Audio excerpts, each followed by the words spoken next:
Okay, I'm gonna let everybody in. I'll turn it over to you, Maile. Sounds good. Thank you, Ash.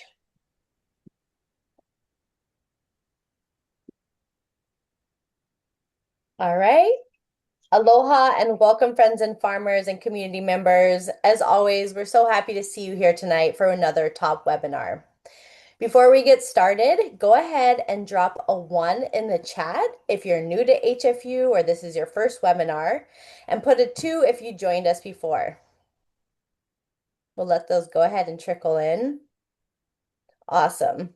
Well, it's always great to see both familiar faces and new connections here tonight.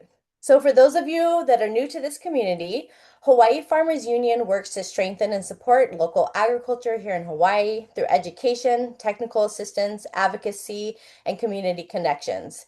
But the cool part is you don't have to be a farmer to join. Truly, if you care about local food, sustainability, and supporting local producers, you're in the right place. So for those of you that don't know me, my name is Maile Woodhall, and I serve as the Organic Technical Assistant Specialist through the USDA Transition to Organic Partnership Program, also referred to as TOPS, in partnership with Hawaii Farmers Union and CCOF. Through TOPS, we provide technical support to producers statewide, including help with certification, record keeping, navigating grants, pathway programs, and so much more.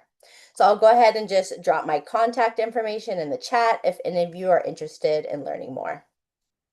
So I'm really excited about tonight's conversation.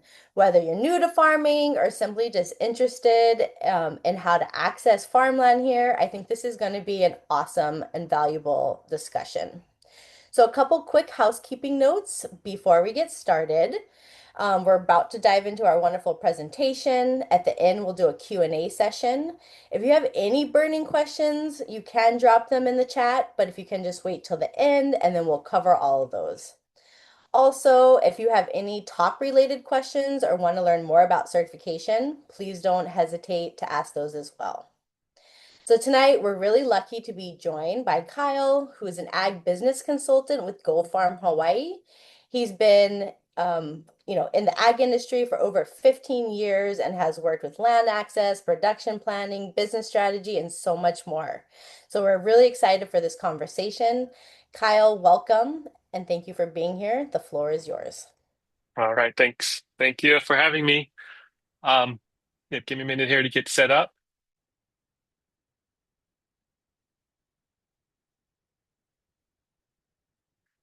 All right, how does that look? Yeah, thanks. Looks All right, great. aloha everyone. Thanks for being here. Thanks for inviting me to talk tonight.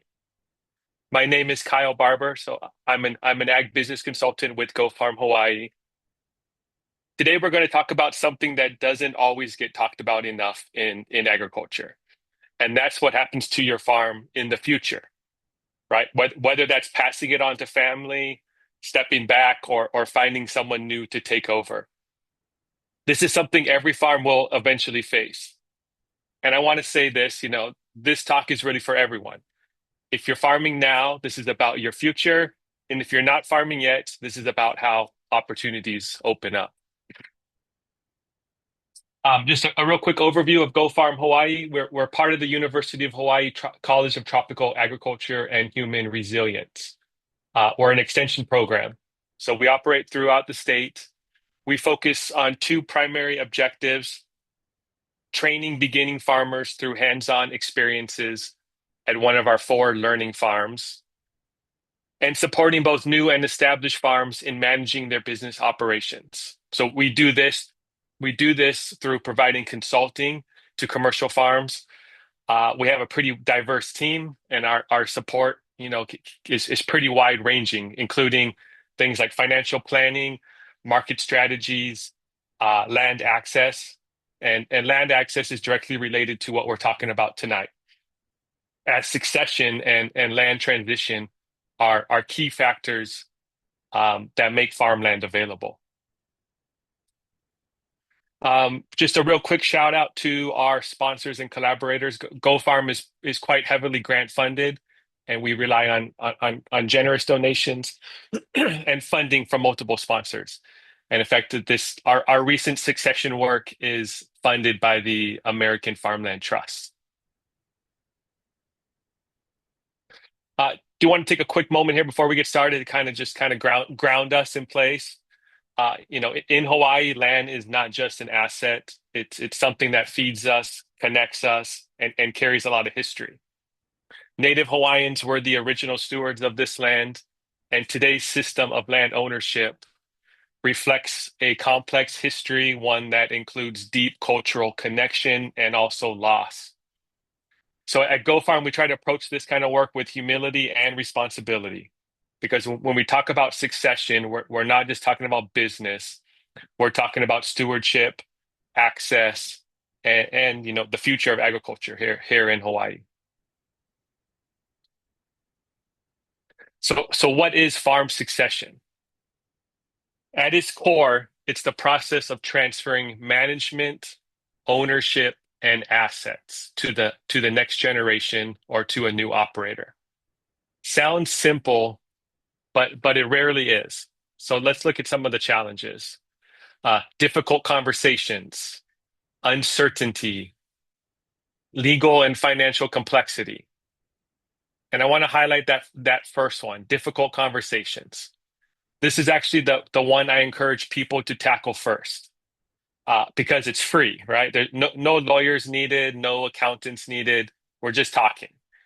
But I admit this is a challenge for even me. I mean, recently I had to have some conversations with my parents about some sensitive kind of issues, death and those types of things. And yeah, it's not easy. I mean, I had been mentally preparing for a few weeks or maybe even longer, knowing we needed to have these conversations. And to my surprise, it turned out to be not difficult at all. And I mean, my mom was happy to have the conversation. And I think she was, putting it off as well. So really, sometimes that most challenging part is simply just taking the first step.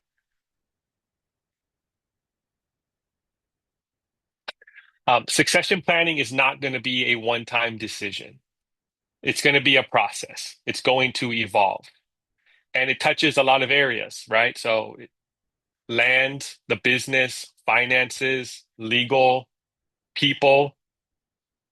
You don't solve succession in one day. You build it over time. Here's another way to think about it. Every farm has three parts: the land, the business, and the people. Succession is about keeping those aligned.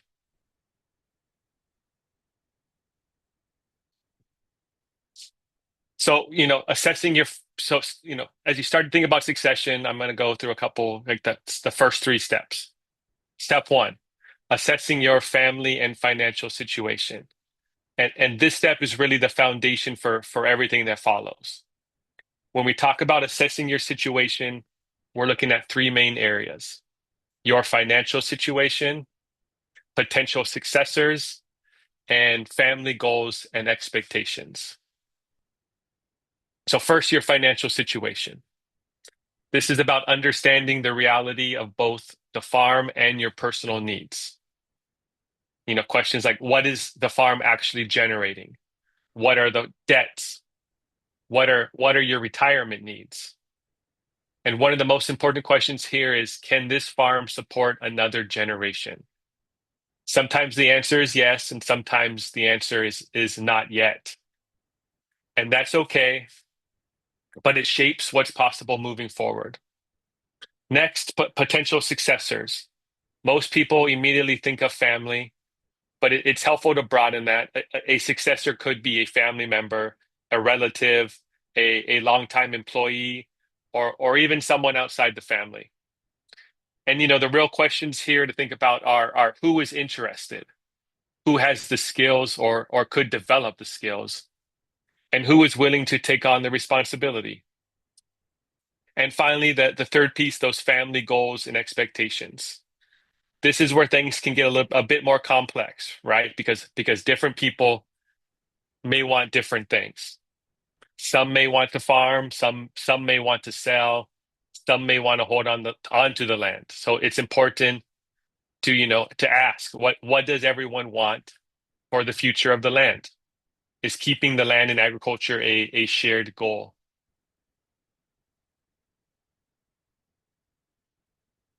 So step two would be evaluating the farm's income potential. You know, we've looked at the kind of the people and the goals side of things. So this step shifts us into the business side of the farm. Because succession only works if the farm works. So we're really looking at three things here. Farm, the farm profitability, assets and infrastructure, and future income potential. So talking about farm profitability, the question here is the farm making money? And I don't just mean gross revenue. I mean after expenses, after labor, after all those costs. Because if a farm isn't generating enough income, it becomes very difficult to bring in another person. And I'll say that this is one of the hardest realities we see in succession planning. A lot of farms are not set up yet to support a second operator. And that doesn't mean succession isn't possible. It just means there may need to be adjustments. Next, looking at those assets and infrastructure, right? These are things like the land, the water, maybe the irrigation system, equipment, buildings, tractors. These are what make the farm productive. For a new farmer, this is a big deal, right? Because starting from scratch is very difficult. So when a farm transitions with infrastructure in place, it becomes much more viable. And the third piece here, that future income potential. This is where things can get interesting because succession is not always about maintaining the exact same operation. Sometimes it's about adapting. This could mean new crops or value-added products, agritourism, or just different, maybe just different markets. So the next generation may run the farm differently. And that shouldn't be a problem. That's often what makes it work. Now in Hawaii, we often see a mismatch of very high land value and relatively little to no farm margins, right? Or margins or profit. So for many new farmers, buying land is not realistic. Which is why we see more of things like leases or partnerships and gradual transitions. And this step, understanding income potential, really helps determine what's actually going to be possible.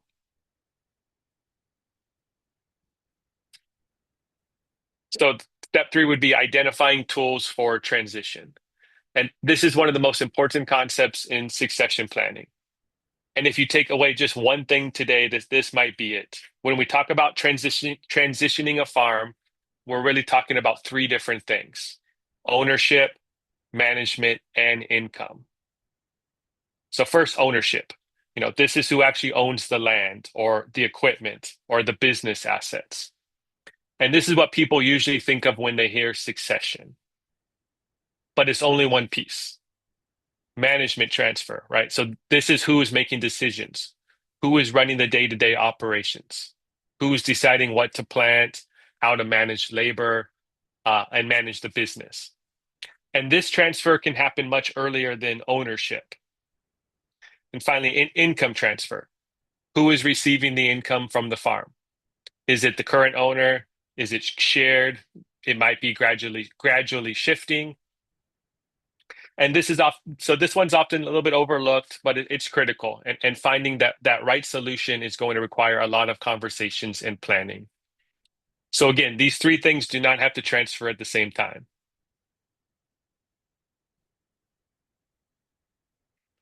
So now we get to one of the biggest questions in succession planning is, who is that next farmer? And for many farms, this is the point where things might get stuck. The traditional answer has always been, somebody in the family. But as we talked about earlier, that's becoming less common. So let's look at different ways a successor might emerge. First, definitely family members. I mean, this is still probably the most common pathway. Children or relatives may take over ownership or management. But even here, it's not automatic. It's going to require conversations, planning, and preparation. Because interest and readiness are two different things. Next, employees. This is one that may be a little bit of a more overlooked opportunity. A trusted employee or a longtime worker already knows the farm, right? They understand the land, the systems, the day-to-day operations, and in some cases, they may be best positioned to take over. This is only going to work though if there's communication and the farm owner, creates that pathway. Looking at farm networks, like we're tonight, Hawaii Farmers Union is definitely a farm network. Uh, this could, farmer networks include community organizations, extension programs, other farmers, other organizations, and even like informal relationships. And I want to emphasize something here. I think most farm transitions don't happen through listings. They happen through relationships, through word of mouth, trust, and connections. And then there are the programs, things like beginner farmer training programs and land matching services. These can help bridge the gap between landowners and farmers looking for land. And this is especially important in Hawaii because we have a lot of farmers looking for land and landowners who don't always know how to find them.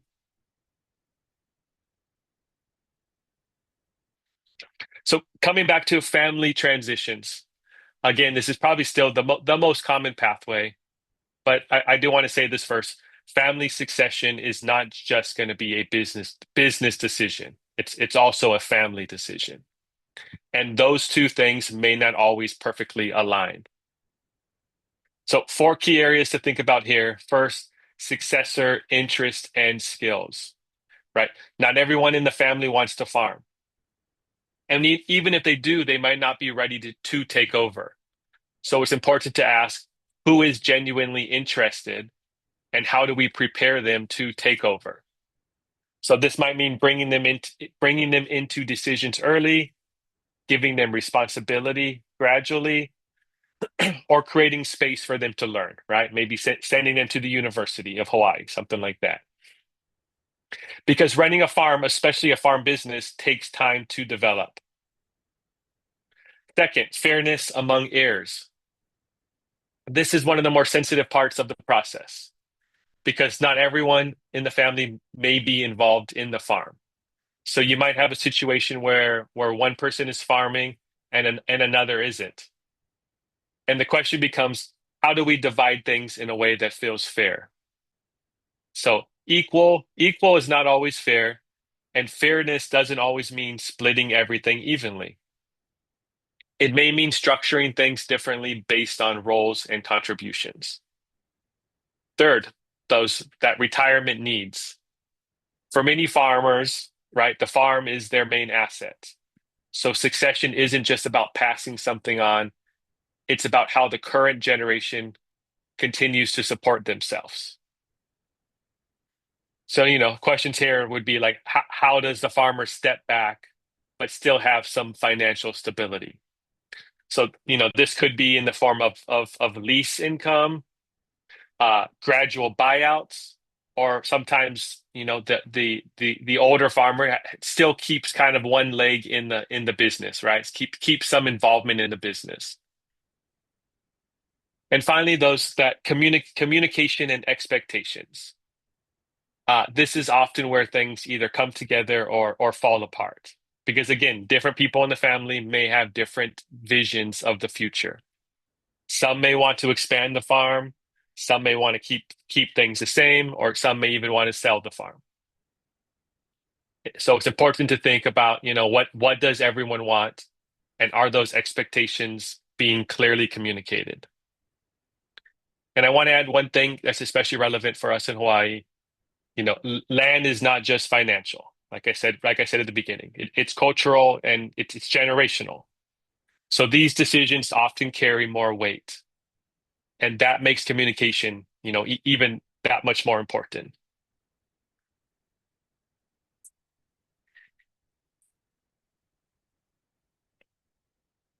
So I want to share a local example that many of you may be familiar with, Kahuku Farms. This is a multi-generational farm. It's been around for quite a long time. But what's really interesting is not just that it stayed in the family, it's how the next generation found their place in the business. So as the children and their partners got involved, they didn't just continue doing the exact same thing. They looked at the farm business and they asked, where is the opportunity for us? How can we contribute and generate income? And one of the ways they did this was by expanding into agritourism. They launched farm tours, started making value-added products. So instead of that next generation competing for the same revenue stream, they created new ones. And that's really an important idea in succession, because sometimes the challenge isn't just who takes over, it's is there enough opportunity for multiple people? Another important piece here in this story is the land that Kahuku farms on is not, they don't own the land. It's I believe it's state land, and they operate under a lease, which is very common in Hawaii, right? And so this is a good reminder. Succession doesn't always mean transferring land ownership. Sometimes it's about transferring a business and continuing on a lease.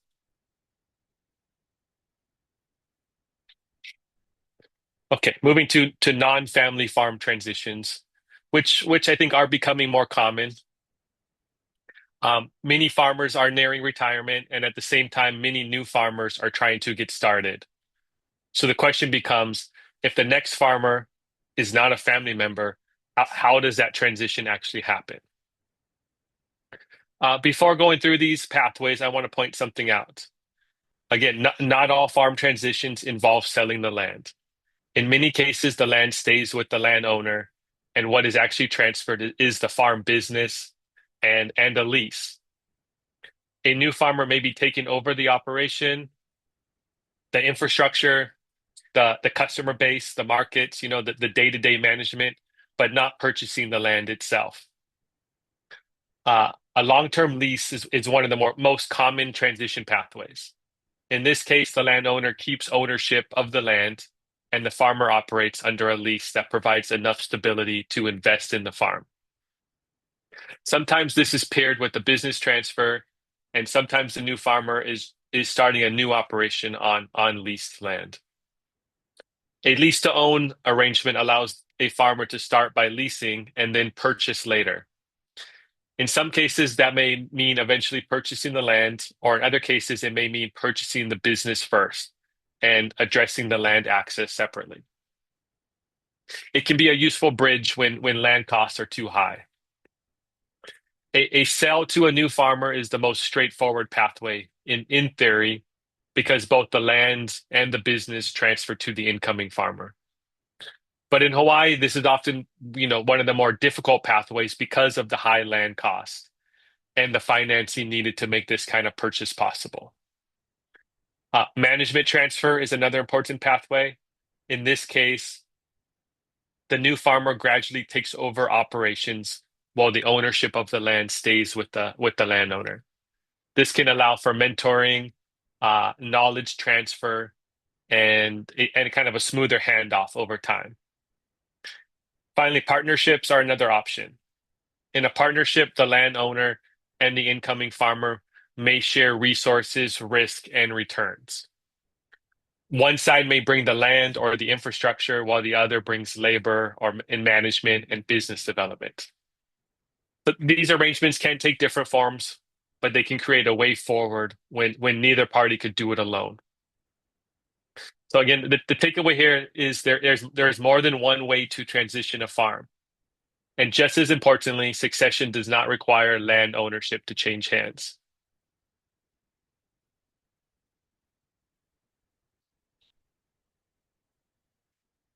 So these non-family transitions can work really well, but they don't happen automatically.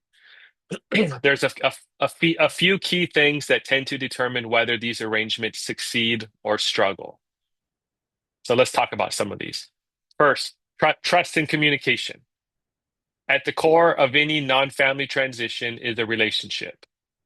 Does the landowner trust the farmer? Does the farmer understand the landowner's goals? Because in many of these situations, especially with leases, there is a long-term relationship involved.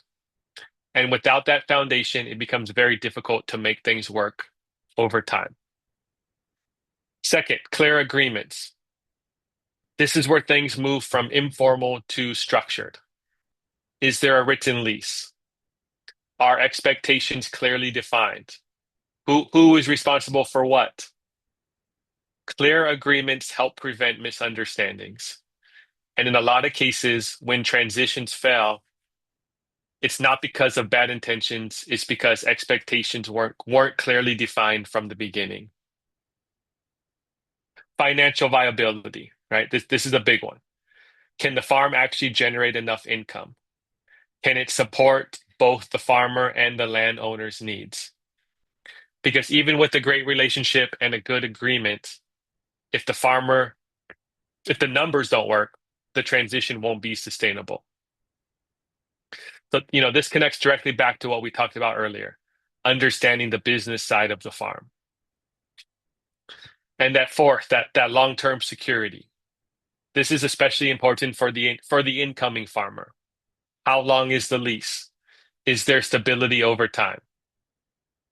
Because if a farmer doesn't have stable land access, it's very hard to invest in infrastructure, invest in improving the soil, or growing the business. So longer term arrangements tend to create more successful outcomes.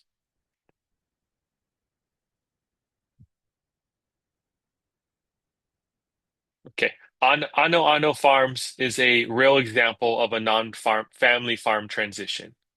And as you listen to this, I want you to think about how it connects to what we were just talking about. Those key considerations. So first, how did this opportunity come about? In this case, the new farmers already had some connection to the retiring farmer. They were both farming in the same area, and this is in Waimea on the Big Island. Uh, and in this case, the retiring farmer actually reached out to them to see if they would be interested in taking over the operation. So this wasn't a public listing, it came through a relationship. And that's something we see very often. Next, what did the transition actually look like? There were two key pieces here. First, they negotiated a new lease with the landowner. So again, the land did not transfer. The land stayed with the landowner. Second, they secured financing to purchase the farm business. So what was transferred was the operation and not the land. And then there was a transition period of about 3 months. During that time, the new farmers worked alongside the retiring farmer, both in the field and in the office, learning how the farm actually operates day to day. And that piece is really important, right? This wasn't a overnight handoff, it was a gradual transition. So what made this transition successful? Two big things stand out. First, the landowner was willing to offer a long-term lease. That created the stability. Second, the incoming farmers were able to secure financing. That allowed them to actually take over the business. And if you think back to the previous slide, trust, a clear structure, financial viability, long-term security. You can see all of these showing up here.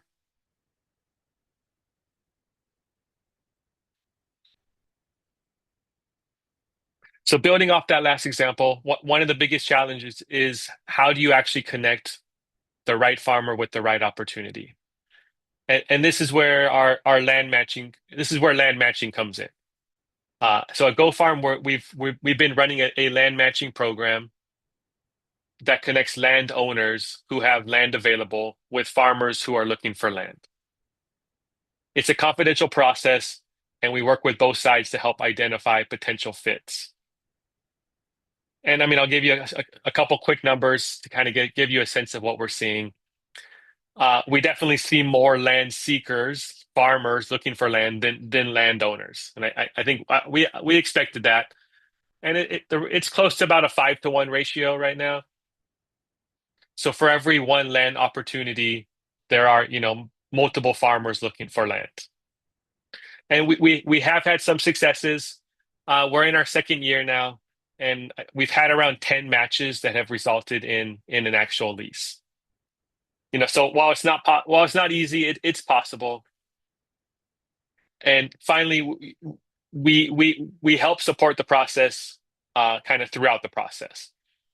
So that includes connecting both parties with additional resources and kind of helping them guide through things like developing a lease and structuring a lease. In some cases, that can include, yeah, you know, thinking about arrangement. I often end up doing a lot of landowner education. Uh, things like what is the going rate for ag land, or what can farms usually afford to pay for ag land. And sometimes there is a disconnect between what the landowners think the land's worth uh, for farming, to a tenant, and what actually farmers can afford to pay.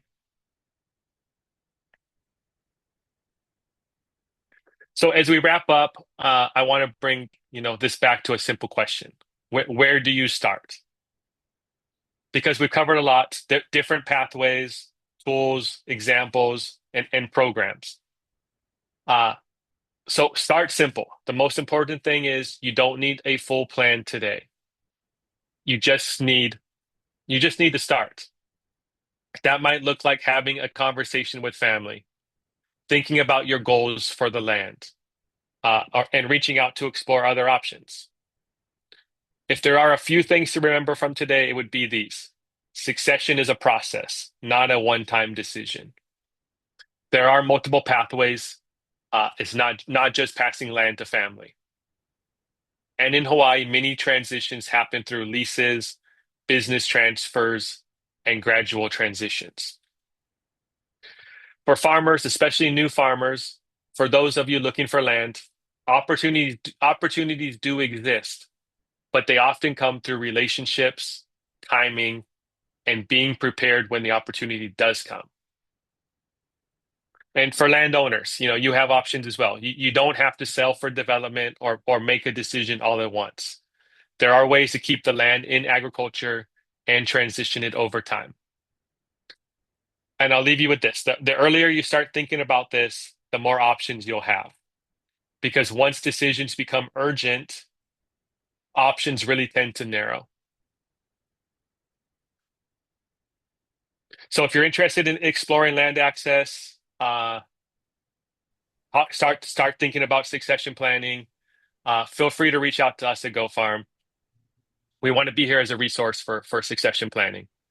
And that's whether you're just wanting to get started or you're already in the process. So I'll leave you here with some QR codes that you can link to some different resources, including the land matching forms, some resources we have around land, as well as if you want to work with us for our ag business consulting. Here's our client intake form. Awesome. Well, thank you so much, Kyle. That was super insightful. And I know how that is having like aging parents and having those difficult conversations and with family members. So these are such important, topics. We do have some questions that are coming in, so I'll go ahead and go through those. And then we also encourage our participants to continue to drop your questions in the comments. The first one was just kind of like, and you just covered that, but how to get in touch with you guys if you want to further work with you, like what's the best approach? Do you prefer email or phone? Yeah, so email would be preferred. info@gofarmhawaii.org would go to everybody on the team. Um, but if you feel like you're ready to start, really talking about it, taking on and working with us in a consulting role, I would use this third QR code here, the client intake form. What's going to happen is you're going to fill out a short survey, kind of give us an idea of what kind of services or help you need.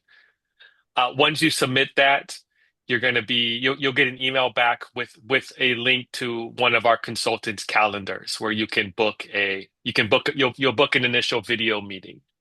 And then from there we'll see where it goes. Sometimes that's coming over to the farm and doing an actual visit. Sometimes it's just finding those resources you need and kind of closing the case. So it really depends on your goals and also our capacity. Wonderful. So the next one was just in regards to they wanted to know more if like GoFarm is actually growing crops to deliver to market, or are you guys just more so like helping beginning farmer ranchers and producers? Yeah, so we operate four farms. Yeah, four farms. Two on Oahu, one on Maui, one on Hawaii Island. Uh, they're mostly educational farms. We do some commercial production, but we're not really selling things for market. We may do a big taro grow out and we'll sell that to the Ulu co-op or something. But for the most part, we're doing grow outs for education and we just give a lot away to the community. Good. And then what documents would be needed to lease out like a farm to another farmer? Well, at a minimum, I really recommend everyone having a written lease. We have some lease templates on our resource page, if you need help to get started. I work with a lot of farmers and landowners on kind of crafting those leases. We always start with a template, but every lease is different, right? The landowners have certain things they want. Farmers may have certain terms they want. And it's often a lot of kind of going back and forth and some negotiating. From the landowner point of view, if you're thinking about leasing land, beyond the lease, I would really recommend you require the farm business to have some sort of liability insurance that's going to cover the property. Um, what other documents? I mean, the written lease and the insurance are the first two that come to mind. Usually there may be some.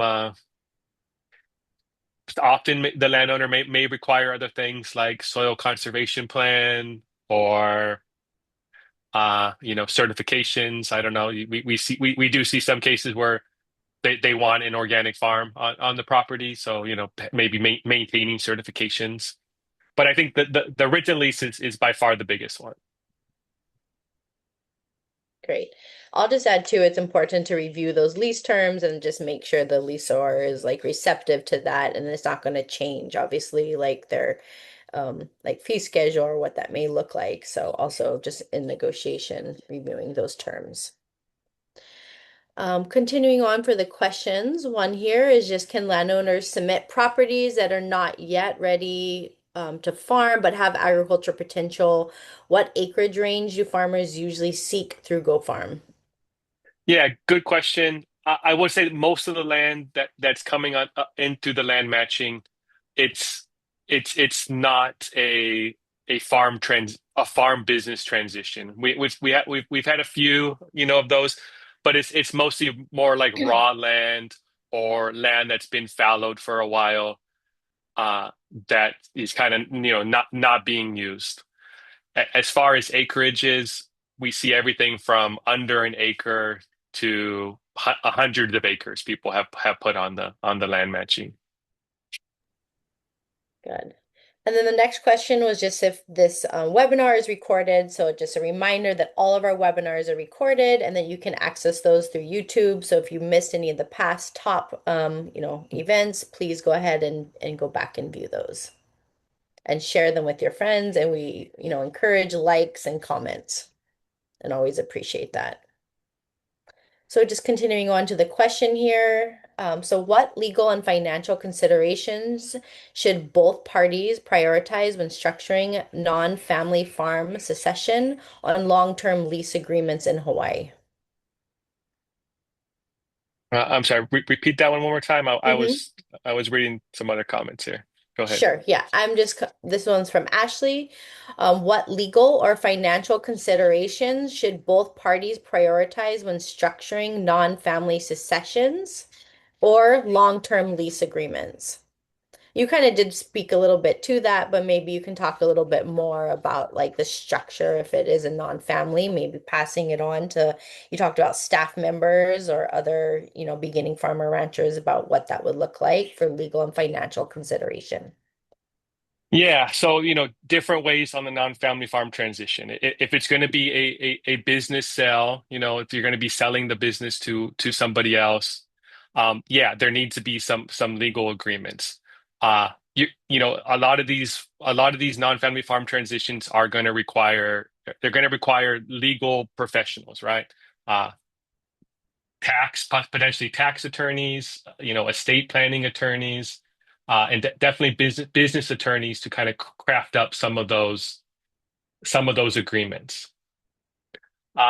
Lease to own or kind of a gradual transition, again, are going to require some written are going to require written agreements, that are really going to need some professional guidance. Uh, they definitely are a little bit more complicated than that, just that straight, purchase price and selling it. Management transfers, can usually be done with just, more of a potentially just hiring somebody. So it could look like a kind of just a standard employee hire for a farm manager type of role. Um, yeah, I mean, so there's a lot of different ways to structure these there. And again, there's definitely going to be some legal kind of agreements that need to take place. All right. So the next one is, are people allowed to live on land that is leased for farming? Yes. I mean, it comes down to zoning and things like that. So every place, every property is different. Yeah, it's really going to depend on zoning. Each county is a little bit different on living on agricultural land. Okay, yeah. So this next one's kind of similar. Has the new liability for fallow land that KES has seen after Lahaina wildfires? Are there any new liabilities that have made any changes in the land succession and discussion? I see that this could have large impact on the future. Hmm. Um, yeah, I'm not sure. I mean, the liability is with the landowner, right? So if the landowner is not maintaining fallow lands, right, things like fires can happen. Uh, I think so. Leasing that land to a farmer, is a good way of hopefully, better stewarding of that land to keep that brush down and things like that. If that's a concern for for the landowner and for farmer, I often see in leases verbiage that says, the leasee, the tenant needs to maintain perimeters, needs to maintain brush, needs to maintain the land to kind of keep that liability down. Uh, yeah, I hope that answers it. Yes, I think we have a lot of fallow land, uh, and it is a liability where we've seen that with Lahaina. Awesome. So just encouraging again our participants, if you have any additional questions, go ahead and drop them in the chat while we're waiting for those to roll in. I do have a couple of other questions that were kind of mentioned above, but just curious if you do have any additional like checklists or templates or anything that people can refer to initially, even maybe before booking a consultation with you to help to like guide them through those discussions additionally. Yeah, absolutely. Here on our resources that I wanted to share with you all, the second one, that resources for landowners and farmers, we've got some. Actually, this is for the land matching.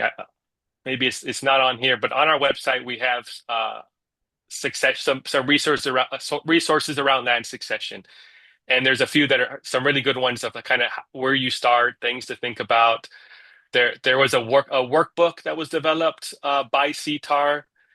It's not new, but it's a workbook to kind of get farmers thinking about succession planning and where they can put some notes and some thoughts and those kind of things. So we've got that on our website under Ag Business Resources. Great. And then just another question was if, I mean, essentially that's what you're providing is like a non-biased perspective and helping kind of with the mentorship, but is there any actual like um, mediation or like other people that help to facilitate that, or is that just essentially like GoFarm supporting it? Yeah, so there is an organization that does mediation. Um, the name is not coming to me right now.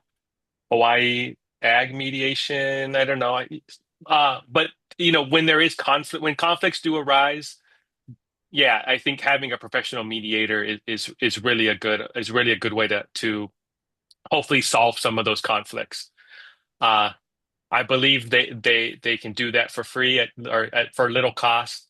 And yes, we have recommended people to those.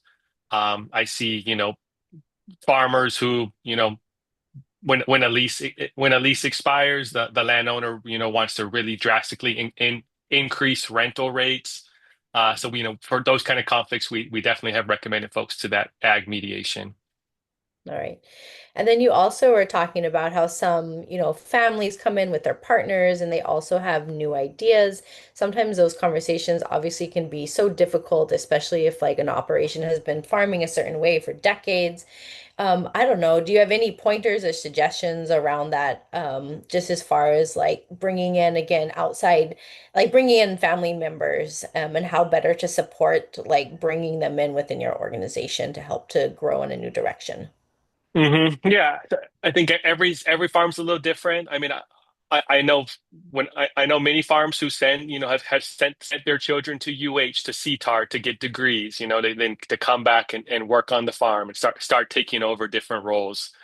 Um, yeah, I mean, yes, the retiring farmers, the older generation is going to have to be open to those ideas, and I mean that's why I really stress that communication and talking because we all those kind of things need to be aired out early on. And if the old timers don't want change on the farm, they want everything to stay the same. That can present challenges. And unless the farm's really successful doing what they're doing, it's really hard, like I mentioned, to bring in those successors, to bring in that next generation and have enough income for to go around to everybody. So that's why, and I thought that Kahuku Farms was a really good example where the next generation, really added to the business. Excellent. We really appreciate your examples there. We love Ano Ano and previously we helped them with that transition too from Chris Robb. So it's incredible to see these successions be successful. So we thank you for your work there. Um, we can give it a moment longer. It doesn't look like we have any other, questions coming in. Yeah, I mean, I'll try to address Eddie real quick. I see Mhm. he's populating the chat. Eddie, sorry if we haven't got back to you. I don't remember seeing anything from you coming through. I'll check the emails. But feel free to reach out again. Yeah, I mean, if you have farmland and you're looking for a successor, I'm happy to chat. Um, some of this is a little out of topic, some of these questions, but yeah, let's chat, Eddie. I'm happy to set up a call. Awesome. Well, no additional questions. So I guess I'll take a moment to close this out. But before I do that, any final words to share with our audience tonight, Kyle? You did share how to find you, but any additional plugs here? No additional plugs. I'm gonna go back to the first slide so Eddie can get my email address. Reach out to me directly. And Ashley, do you have anything else you'd like to share with us tonight? Oh, it's so great. I've actually used that mediation services myself with a farm that I had to succeed from, and they were really helpful. So I'm so glad that you brought them in. I put those links in as well as the other chats, and I think Eddie did leave before you were able to address him. But we have his email, and we can pass that along to you as well, so you can get in touch with him. Okay. Yeah. Perfect. And then will you also be sharing your slides tonight? Yeah, I can send those over. Great. All right, perfect. Well, mahalo again, everybody, for being here tonight. We really appreciate you taking time out of your busy schedules and your busy farm life to participate in this. We just want to remind you that we do have another upcoming webinar for next month scheduled for July 29th. That will be with American Ag Credit, and we're really looking forward to that one. So just a huge thank you to our keynote speaker here, Kyle, and everyone else who participated. We just really appreciate you all and look forward to continuing these conversations. Have a great evening and mahalo.